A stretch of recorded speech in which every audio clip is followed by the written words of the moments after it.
नमस्कार, hot topic में आपका स्वागत है। मैं हूं अखिलेश शर्मा। बीजेपी ने लोकसभा चुनाव की तैयारी के लिए माइक्रो एक्शन प्लान तैयार किया है। इसका मकसद पूरे देश के हर गांव तक पहुंचना है। पार्टी नेताओं को अलग अलग जिम्मेदारियां सौंपी गई हैं। अगले 2 महीनों में बीजेपी के सभी बड़े नेता सभी लोकसभा सीटों की खाक छान लेंगे।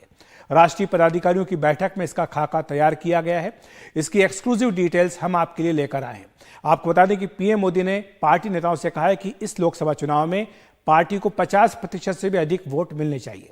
तो क्या ये पूरी रणनीति उसी के लिए तैयार की गई है? एक नजर डाल लेते हैं। लोकसभा सीटों पर ये तैयारियां हैं। सभी 543 लोकसभा सीटों को बीजेपी ने क्लस्टर या समूह में बांटने का फैसला किया है। हर क्लस्टर में या समूह में 3 से 4 लोकसभा सीटों को रखा जाएगा। हर क्लस्टर का प्रभारी एक वरिष्ठ नेता होगा जो वहां का चुनाव प्रबंधन करेगा। जिन राज्यों में 5 से कम लोकसभा सीटें हैं, अधिकांश पूर्वोत्तर के राज्य ऐसे हैं, वहां पर क्लस्टर नहीं बनेगा। हर लोकसभा सीट का एक प्रभारी होगा जो उस सीट से बाहर का नेता रहेगा, जबकि हर लोकसभा सीट पर एक संयोजक भी बनाया जाएगा जो उसी सीट से होगा, लेकिन वो उम्मीदवार नहीं होगा उस लोकसभा सीट से। हर राज्य में प्रदेश चुनाव प्रबंधन समिति और लोकसभा चुनाव प्रबंधन समिति का भी गठन किया जाएगा। हर क्लस्टर पर 3 वरिष्ठ नेताओं के दौरे भी होंगे। बीजेपी अध्यक्ष जेपी नड्डा, गृह मंत्री अमित शाह और रक्षा मंत्री राजनाथ सिंह के लगातार दौरे वहां किए जाएंगे।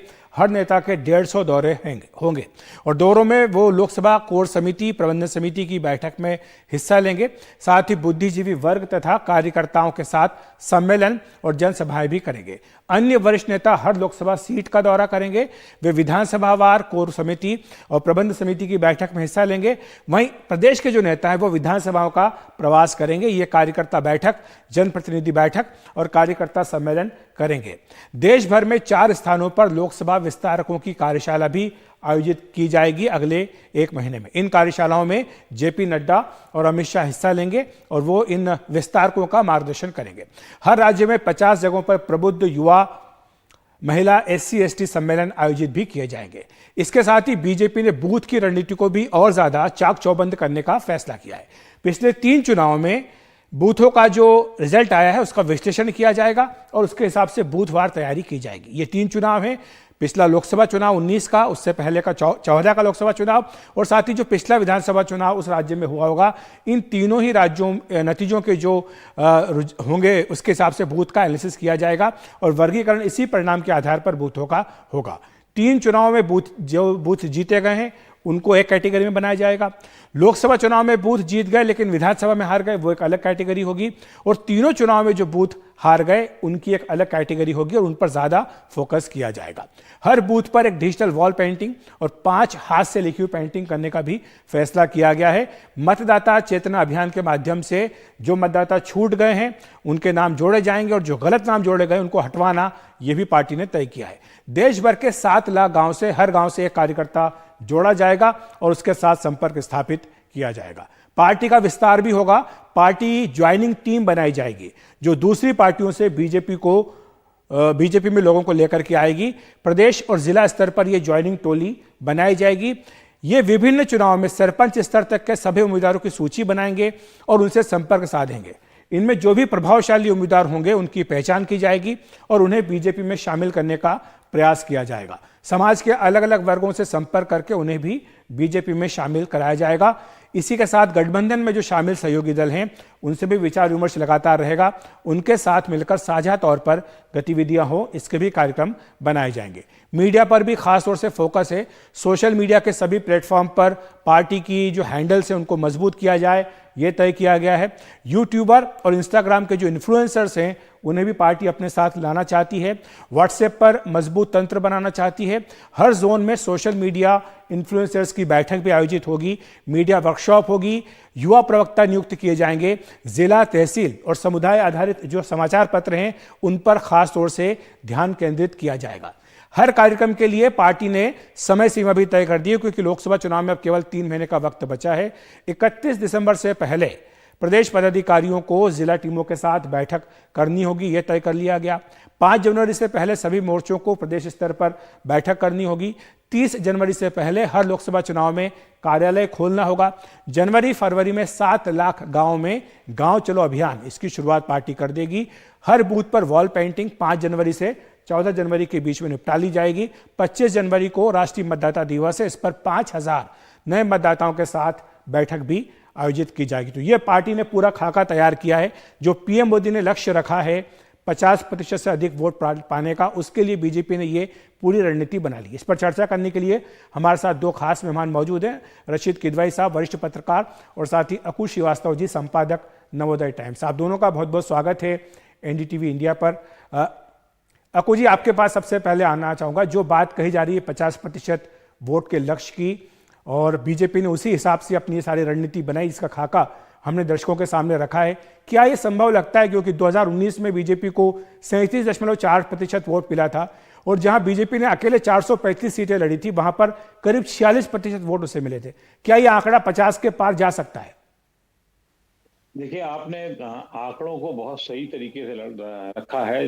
बीजेपी ने कितनी सीटें लड़ी थी और फिर उसके बाद 46% वोट उसको मिले थे। टोटल उसको वोट 37% मिले थे। अभी एक और सर्वे के हिसाब से भारतीय जनता पार्टी या एनडीए को 42% वोट मिल रहा है।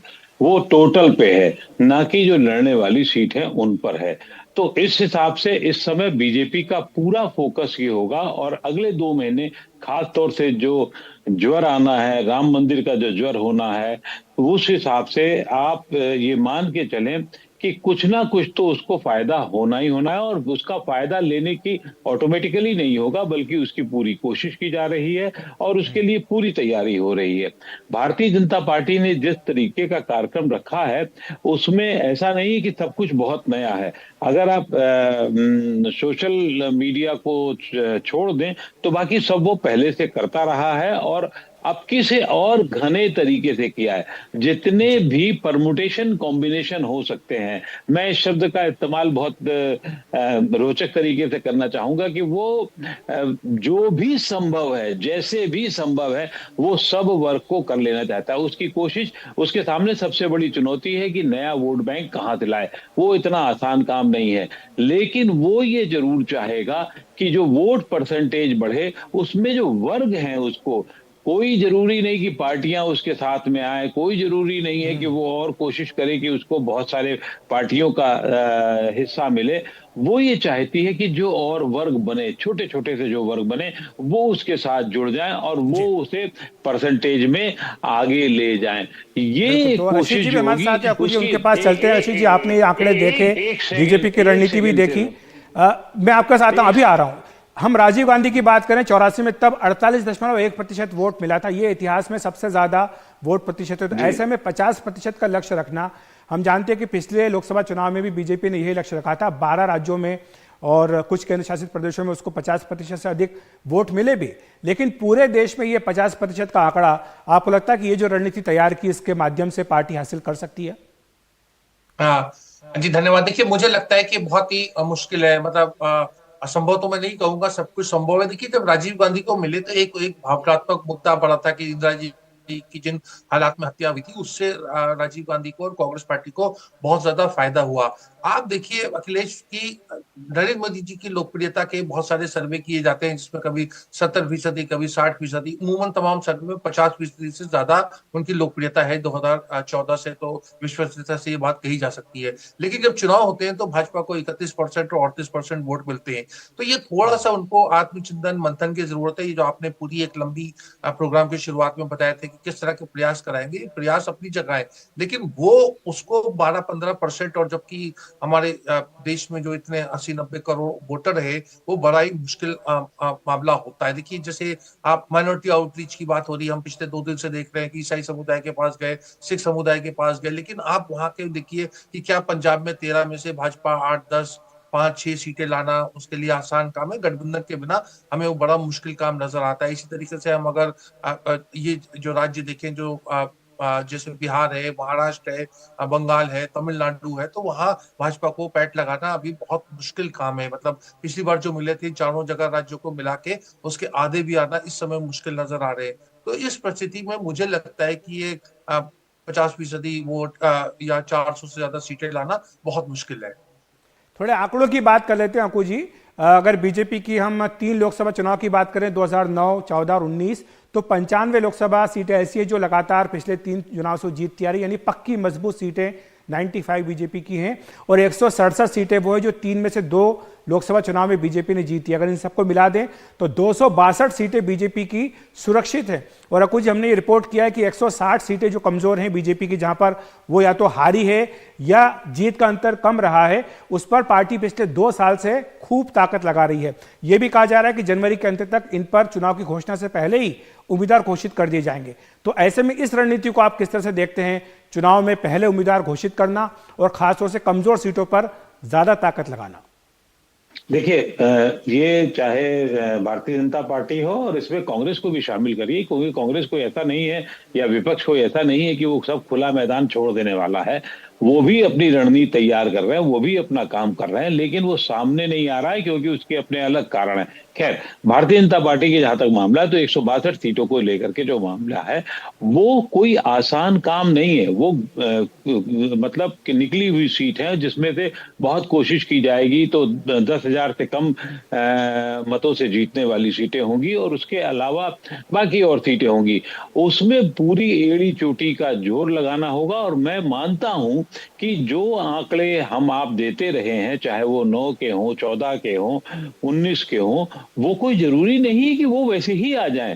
वो कम भी हो सकते हैं, बढ़ भी सकते हैं। हालात बदल रही है, चीजें बदल रही हैं। आगे आने वाले दिनों में जो सोया हुआ विपक्ष हमें दिख रहा है वो कितना सोया है, कितना जाग जाएगा, कितना फुर्तीला होगा, ये भी देखना होगा। लेकिन ये बात तय है कि पहले चरण की और दूसरे हिस्से की, पहले हिस्से की और दूसरे हिस्से की जो सीटें आपने जिन्हें गिराई वो आसान है अपेक्षाकृत, और वहां वो हल्के पेंच को वो कसेंगे। और इस बार भी मुझे उम्मीद है कि जो प्रत्याशी घोषित किए जाएंगे, खासतौर से जो तीसरे हिस्से की सीटें हैं 162 सीटें, उसमें वो पहले प्रत्याशी घोषित करके एक दौड़ लगाना चाहेंगे और आगे निकलना चाहेंगे। उसके लिए तमाम रणनीति होगी, तमाम चीजें होंगी। और ये जो रणनीति कर रहे हैं वो पन्ना प्रमुख, आपको याद होगा, पन्ना समिति याद होगा, उसी स्टाइल में करना चाहते हैं और वो एक एक को टैप करना चाहते हैं। किसी भी लाभार्थी को वो धर्म समुदाय की वजह से छोड़ना नहीं चाहते। मैं किसी भी धर्म की बता रहा हूं मैं आपको।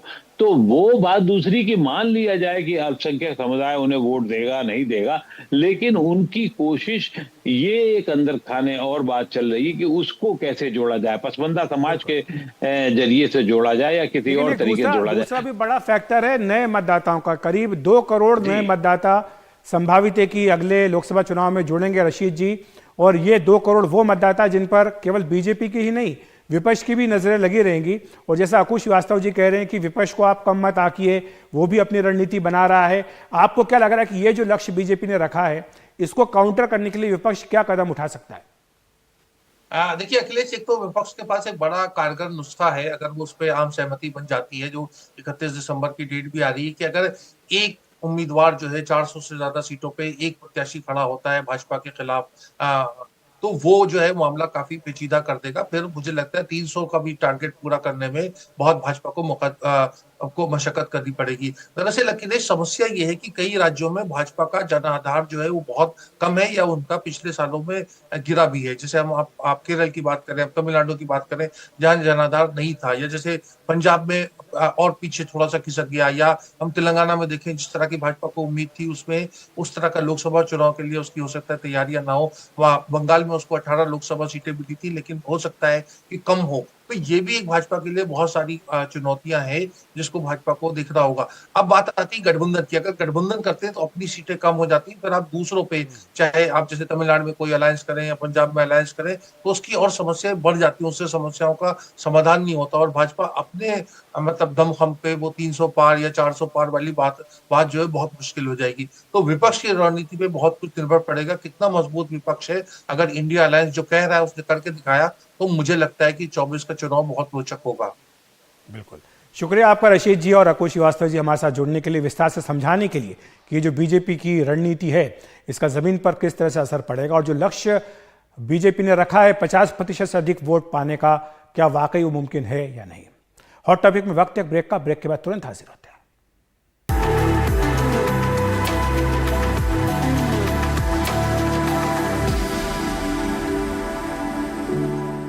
बीजेपी के प्रमुख रणनीतिकार और गृह मंत्री अमित शाह ने आने वाले लोकसभा चुनाव के मद्देनजर 3 राज्यों पर खासतौर से ध्यान दिया है। ये हैं पश्चिम बंगाल, ओडिशा और तेलंगाना।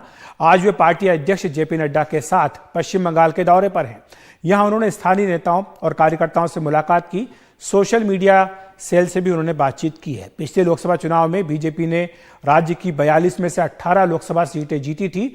इस बार बीजेपी ने 35 सीटें जीतने का लक्ष्य रखा है। अमित शाह ने कालीघाट मंदिर में पूजा अर्चना भी की।